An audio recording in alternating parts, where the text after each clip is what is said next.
First Contact's Price. The starship Prometheus hung silent in the void between Mars and Jupiter, its quantum sensors scanning the anomaly that had appeared 12 hours ago. Commander Elena Santos stood at the bridge's observation window, her dark eyes fixed on the swirling distortion that defied every known law of physics. 20 years of space service had taught her to trust her instincts, and right now, they were screaming. Another energy spike. Commander, Lieutenant Park reported from his station. Whatever's in there, it's getting stronger. Helena nodded, her reflection grim in the reinforced glass. The Prometheus was humanity's most advanced deep space vessel, but she knew they were still children playing at the edges of cosmic forces they barely understood. Status of the quantum barrier. Holding at 98%, but the strain is increasing. These readings, Park's voice trailed off. Ma'am, I've never seen anything like this. None of us have, Elena replied quietly. That was the problem with being humanity's first line of defense. Everything was unprecedented. The Space Force had protocols for first contact scenarios, carefully crafted guidelines developed by Earth's finest minds. But Elena had a feeling those protocols were about to become very theoretical. The anomaly pulsed, its edges bleeding colors that human eyes were never meant to process. Elena's neural implant automatically filtered the worst of it, but the sight still made her head ache. All hands, battle stations, she ordered, her voice calm despite the tension coiling in her gut. Weapon systems online, but do not target unless. The void split open. A ship erupted from the anomaly, its hull glowing with residual energy. It was massive, easily 3 times the size of the Prometheus, its design utterly alien. But what caught Elena's attention wasn't its size or strange architecture, it was the damage. Great chunks of the vessel were simply gone, as if something had taken bites out of its superstructure. Multiple life signs detected, Park reported, his fingers dancing across his haptic interface. Their power systems are critical, hull integrity at less than 40%. They're broadcasting on all frequencies, ma'am. Elena straightened. Let's hear it. The bridge speakers crackled with a cascade of sounds, clicks, whistles, and subsonic rumbles that made her teeth ache. But beneath the alien frequencies, there was something universal in the transmission's desperate tempo. Fear, pain, a plea for help. Running it through the linguistic matrix now, Communications Officer Chen announced. Give me a minute, To. No time. Elena cut in, watching as more tears appeared in the fabric of space around the damaged vessel. Whatever they're running from, I think it's following them. Get our first contact package ready to broadcast, but priority is defensive positions. I want all shields at maximum and weapons hot. Commander, her XO, Sarah Morrison, stepped closer, keeping her voice low. Protocols are clear about engaging in potential conflict situations during first contact. We should withdraw to a safe distance and observe. Elena understood the logic. It was sound strategy, backed by years of careful planning and simulation. And yet, look at their ship, Sarah, Elena said softly. Those aren't weapon impacts. Something ate through their hull, through energy shields and metal, and whatever else they built their ship from. They came here, to an unknown system, because they're desperate.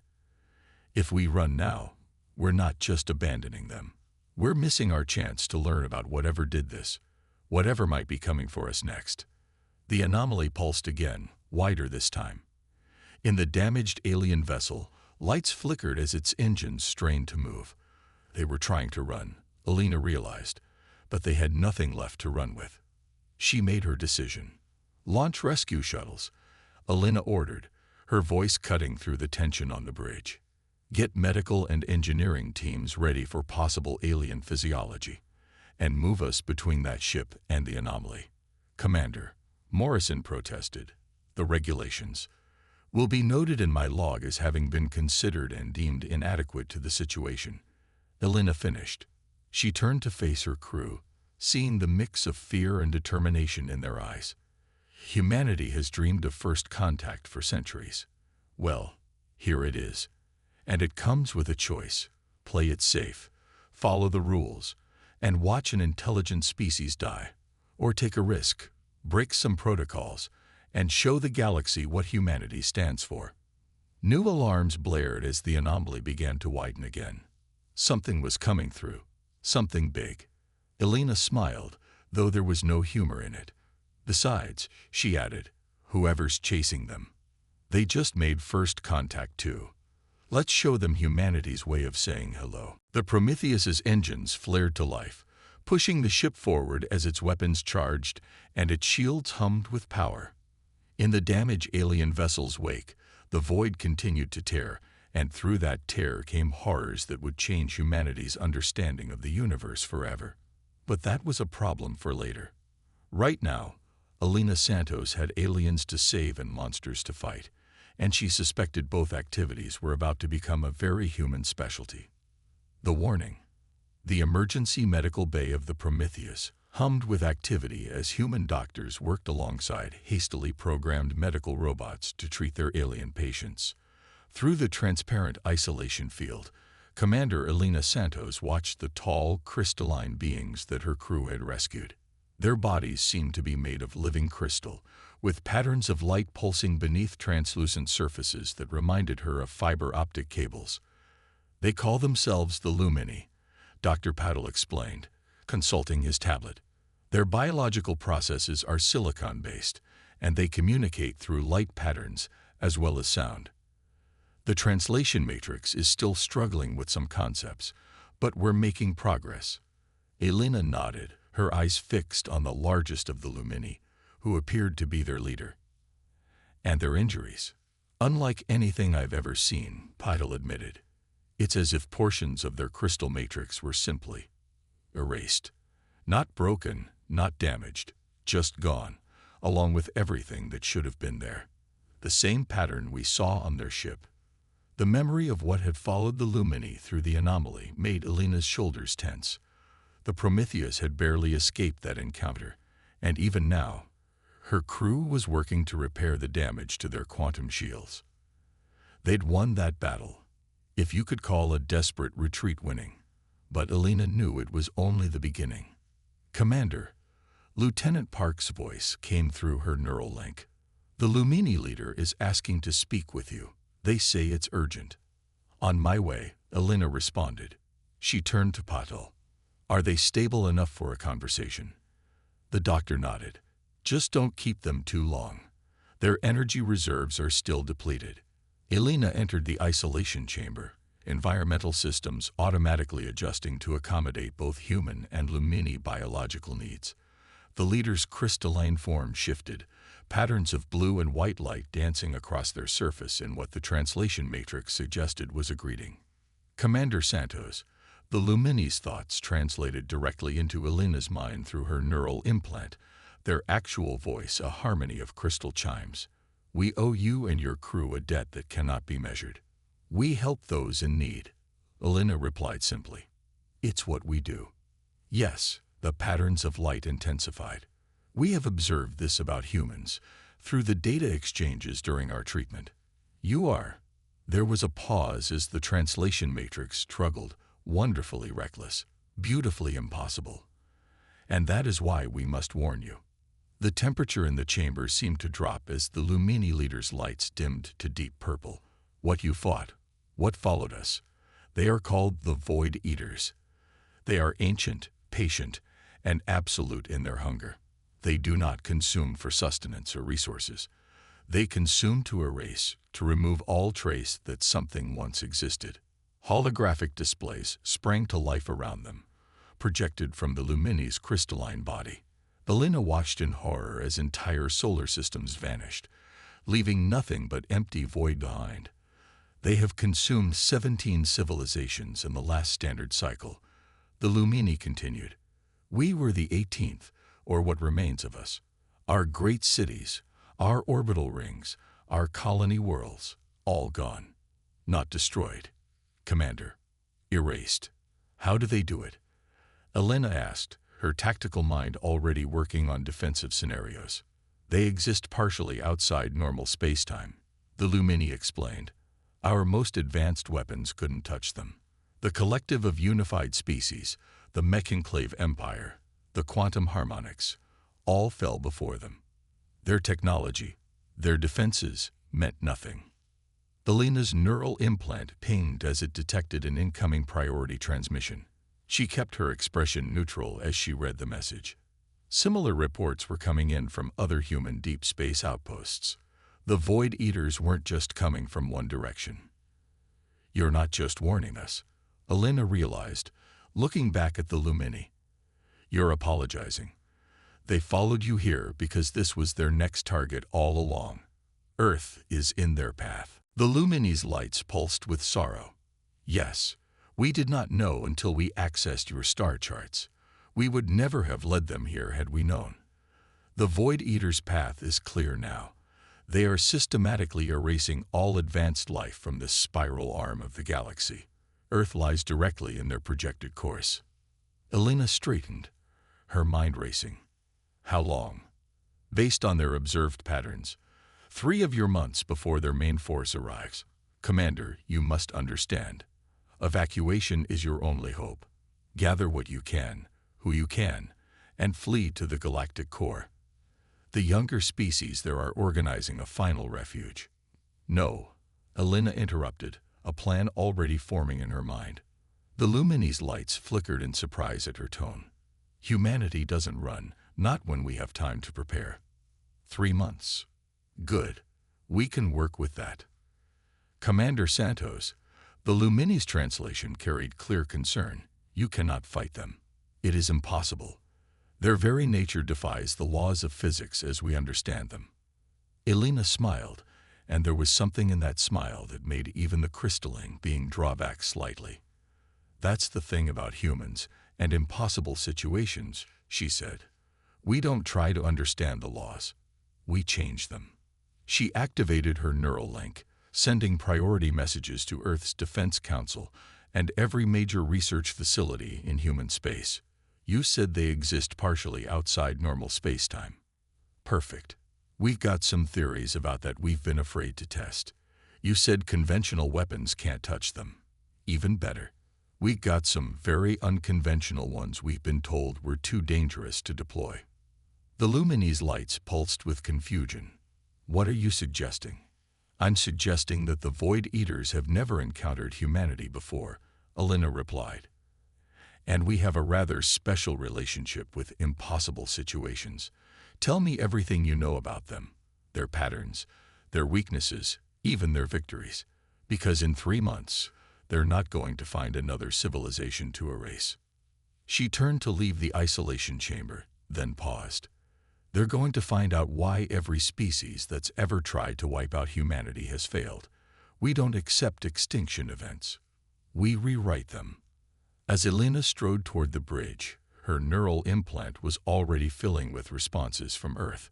The impossible task of preparing for an undefeatable enemy was being met with humanity's most characteristic response: eager innovation. The Void Eaters had consumed 17 civilizations, but they were about to learn that the 18th had led them to something entirely new. They were about to meet humanity at its finest, backed into a corner, faced with impossible odds, and absolutely refusing to accept the rules of the game. Impossible science. The massive hologram floating in the center of Earth's Emergency Defense Center showed a simulation of the Void Eaters' approach. Dr. Maya Patel stood before it, watching the projection of entire solar systems vanishing in the entity's wake. Behind her, representatives from 17 different human research institutions argued over the impossible task before them. "The quantum displacement drive isn't ready," Dr. Chen from Titan Labs protested. "The energy requirements alone would tear apart any ship we mounted it on." "Then we build stronger ships," Maya countered, turning to face her colleagues. "The Lumini data confirms these entities exist partially outside normal spacetime. We need to fight them there."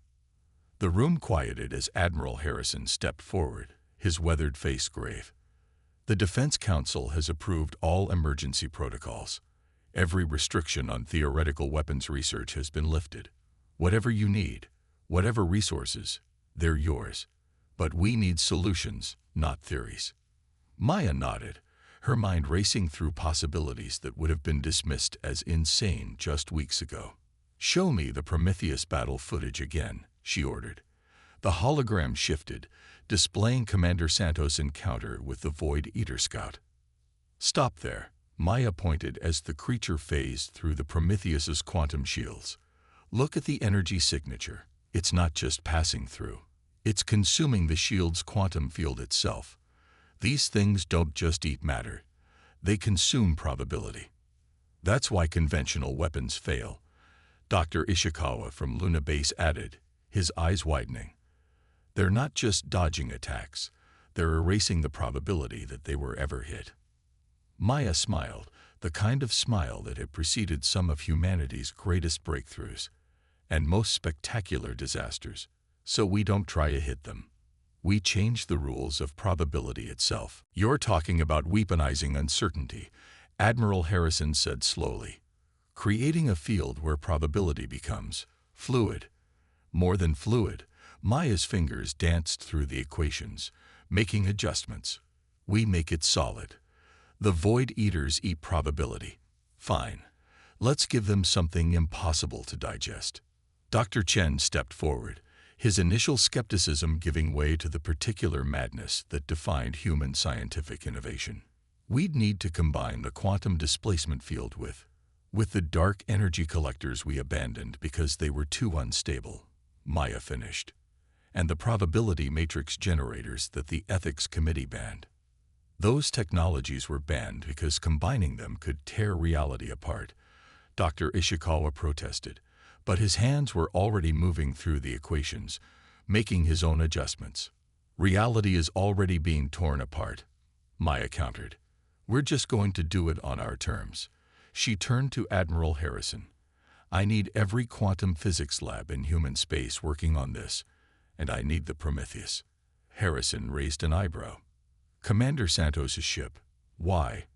"Because she's already fought them once. Because her crew has first-hand experience with how these things operate. And because," Maya's smile widened, "she's already proven she's willing to break every rule in the book to protect humanity." The Admiral was quiet for a long moment, looking at the simulation of Earth's approaching doom. "The Lumini said fighting these things was impossible," he finally said. "With respect, Admiral," Maya replied, "humanity's greatest achievements have all been impossible right up until the moment we did them. Flight was impossible. Space travel was impossible. Faster-than-light drive was impossible." She gestured at the horrifying beauty of the equations floating before them. "The difference is, this time we're not trying to break the laws of physics. We're going to rewrite them."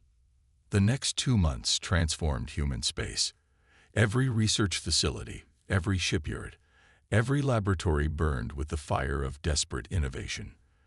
The Prometheus underwent modifications that would have made its original designers weep, or possibly cheer, depending on their disposition toward impossible engineering.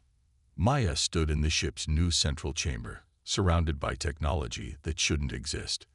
The quantum displacement core pulsed with energy that didn't belong in normal spacetime. Dark energy collectors hummed at frequencies that made reality itself shiver. And at the heart of it all, the probability matrix generator waited to turn uncertainty into a weapon. "The Lumini engineering team is requesting to inspect the modifications." Commander Santos' voice came from behind her. Maya turned to find Alina standing in the doorway, her uniform bearing the scorch marks of recent test failures. "How did they react to the design specs?" "Their light patterns turned colors I'd never seen before." Alina smiled. "Their chief engineer asked if we were insane. And I told them that sanity is relative when you're facing the impossible." Alina stepped into the chamber, looking up at the swirling energies above them. "Will it work?" Maya watched the quantum fields dance. "By any rational scientific standard, no, this shouldn't work. We're breaking too many laws of physics at once. The energy patterns are unstable, the probability matrices are fluctuating, and the dark energy containment is barely holding." But we're human," Maya said simply. Breaking laws of physics is what we do when our backs are against the wall. The Void Eaters consume probability. Fine. Let's show them what happens when probability fights back. Above them, the quantum displacement core flared with light that shouldn't exist, casting shadows that fell in impossible directions. In 2 weeks, the Void Eaters' main force would arrive. They would find humanity waiting with weapons that defied reason, ships that shouldn't function, and a determination that transcended mere possibility. The humans were ready to teach the universe a lesson about the true meaning of impossible. The last line. They came like a shadow across the stars, a void that consumed light itself. Elena Santos stood on the bridge of the modified Prometheus, watching as the main force of the Void Eaters approached the solar system. Behind her ship, Earth's last line of defense waited. 300 vessels, each equipped with technology that violated the known laws of physics. The Lumini refugee fleet is safely behind Jupiter's orbit, Lieutenant Park reported, along with the diplomatic vessels from 12 other species who came to observe. To watch us die, you mean, Elena said quietly. She couldn't blame them. Every civilization that had fought the Void Eaters had been erased from existence. The gathered alien species were here to witness humanity's last stand, and perhaps learn something from their defeat. Dr. Maya Patel's voice came through the neural link. Quantum displacement core is at full power. Dark energy collectors are stable. Well, as stable as they can be when you're bending reality. Probability matrix is doing things I don't want to think about too hard. Elena smiled despite the tension. The ship's new systems violated so many physical laws that the sensors couldn't decide if they were operating or not. Schrödinger's weapons platform, as the crew had started calling it. Multiple anomalies detected, Park announced, his voice tight. They're coming through. The void between Mars and Jupiter split open as the Void Eaters emerge. They were bigger than the scout they'd faced before. Vast, shapeless things that seemed to consume the very concept of form. Where they passed, space itself seemed to fray and unravel. All ships, battle formations, Elena ordered. Remember your training. Don't try to hit them directly. Create the fields exactly as practiced. She took a deep breath. Humanity stands its ground. The Void Eaters surged forward, their non-forms rippling with hungry anticipation. They had consumed 17 civilizations, erased countless species from existence. This would be no different. Now, Elena commanded. 300 human ships activated their impossible weapons simultaneously. The quantum displacement cores pulsed, dark energy collectors hummed, and probability matrix generators spun up to full power. Space between the two forces began to change. The Void Eaters faltered for the first time in their ancient existence. Where they reached out to consume probability, they found it had been transformed into something solid, something that refused to be erased. The human fleet wasn't firing weapons. They were changing the fundamental nature of space-time itself. They're trying to adapt, Maya reported from engineering. The probability matrices are showing strain. They're attempting to consume the altered space-time faster than we can transform it. Elena watched as one of the human ships vanished, consumed by a Void Eater that had found a way through the defense. Then another. The alien observers behind Jupiter transmitted waves of sorrow and resignation. The end was beginning. No, Elena said firmly. Maya, remember what you said about humanity's greatest achievements. About them being impossible until we did them. She opened a channel to the entire fleet. All ships, overload your probability matrices. Pour everything into the quantum displacement fields. Commander, Maya protested, if we do that, we'll create a cascade effect. The laws of physics in this entire sector will be rewritten, Elena finished. On our terms. Do it. 300 human ships pushed their impossible engines beyond their impossible limits. Space-time didn't just bend. It shattered and reformed. Probability ceased to be a concept and became a weapon. The Void Eaters, creatures that existed by consuming the very fabric of reality, suddenly found that reality itself was fighting back. The first Void Eater disappeared, not consumed, but rejected by space-time that no longer operated according to laws it could understand. Then another and another. They tried to retreat, to return to the safety of non-space, but the humans had changed the rules of existence itself. Quantum cascade reaching critical levels, Maya reported, her voice filled with equal parts terror and exhilaration. Commander, we're not just changing local space-time anymore. These effects could ripple across the entire galaxy. Elena watched as the last Void Eater frantically tried to escape the space that humans had made impossible for it to exist in. Good, she said simply. Let the galaxy learn what happens when you back humanity into a corner. The cascade reached its peak. For a moment, every human ship glowed with energy that couldn't exist, powered by engines that violated causality itself. The Void Eaters, creatures that had terrorized the galaxy by existing outside normal physics, found themselves trapped in a space where physics itself had been rewritten by human determination. Then, in a flash that rippled across space-time itself, it was over. The void between Mars and Jupiter was empty again, but not because everything had been consumed. The Void Eaters were gone, erased not by their own hunger, but by humanity's refusal to accept the impossible. Behind Jupiter, 12 alien species watched in stunned silence. They had come to witness humanity's extinction. Instead, they had seen them rewrite the laws of physics itself, rather than accept defeat. Damage report, Elena called out, though she couldn't quite keep the smile from her voice. Half the fleet reporting major systems damage, Park responded.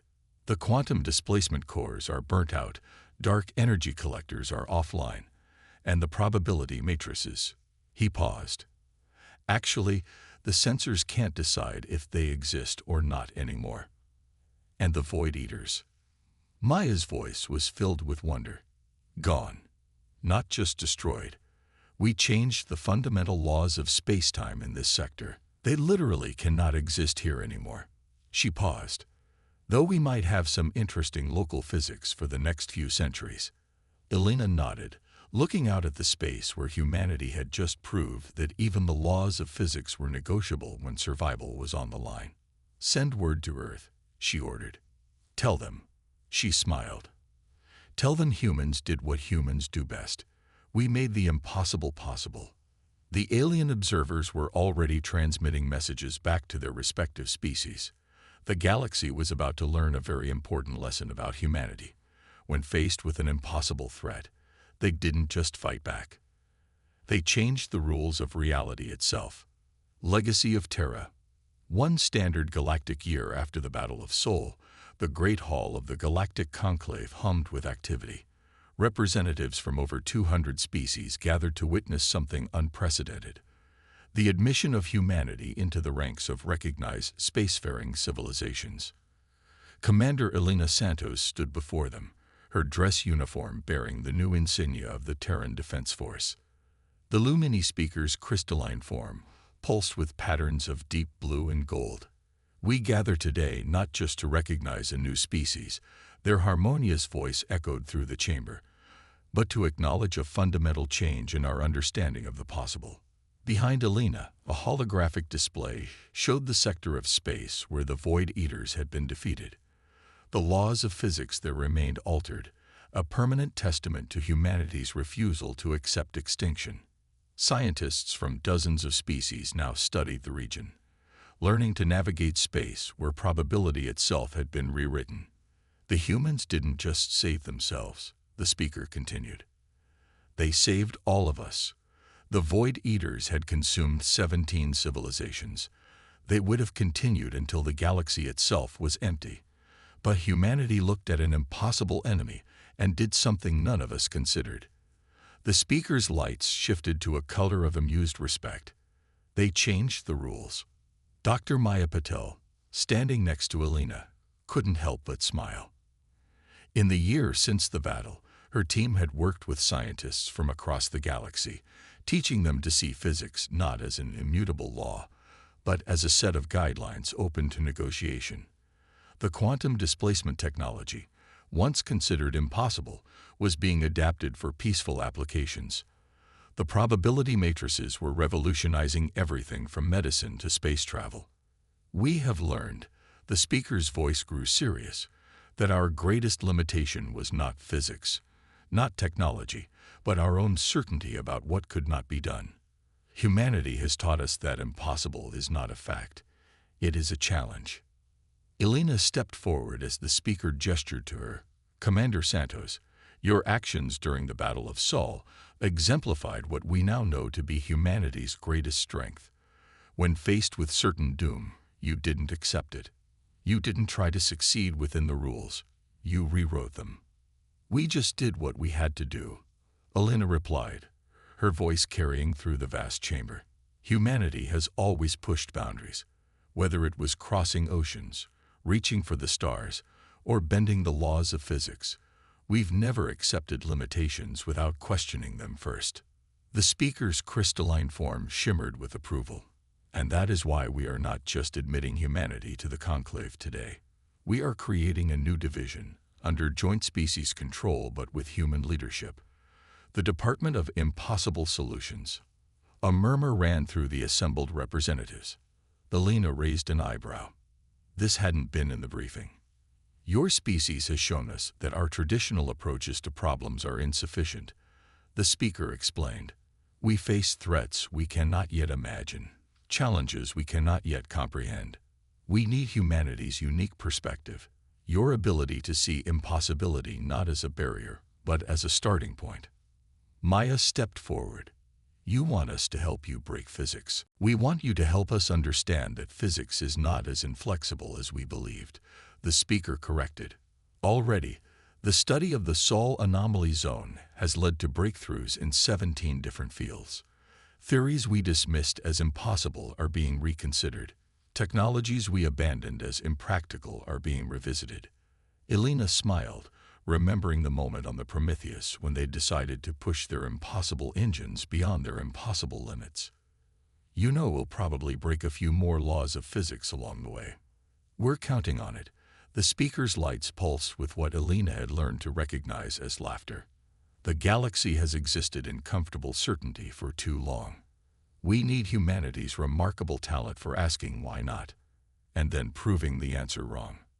The ceremony continued, but Elena's mind was already racing with possibilities. The Void Eaters had threatened to erase humanity from existence. Instead, they had forced humanity to prove what they were truly capable of, not just to the galaxy, but to themselves. In the years since the battle, humanity had already begun pushing further. The altered physics of the Sol anomaly zone had inspired new theories, new technologies, new ways of thinking about what was possible. Ships were being designed that could navigate through probability itself. Medical techniques were being developed that could rewrite the chances of survival. The impossible was becoming routine. As Elena accepted humanity's formal recognition from the speaker, she caught Maya's eye. The scientist was already scribbling equations on her tablet, probably designing something that would give the Conclave's Physics Advisory Board collective apoplexy. The Void Eaters had tried to erase humanity from existence. Instead, they had forced the galaxy to recognize humanity's greatest truth. That impossible was just another word for something they hadn't done yet. The galaxy will never be the same. The speaker concluded, their lights forming patterns of infinite possibility. And we thank you for that. Elena looked out at the assembled representatives of hundreds of spacefaring races, all watching humanity take its place among them. Not as just another species, but as the ones who had proved that reality itself was negotiable when necessity demanded it. No, she replied, smiling. It won't be the same. It'll be better. Above them, through the conclave's transparent dome, the stars shone with new promise. In the distance, the Sol anomaly zone sparkled with impossible energies, a permanent reminder that when humanity faced the impossible learned to back down. The galaxy was about to discover that this was just the beginning. After all, impossible was humanity's favorite kind of possible.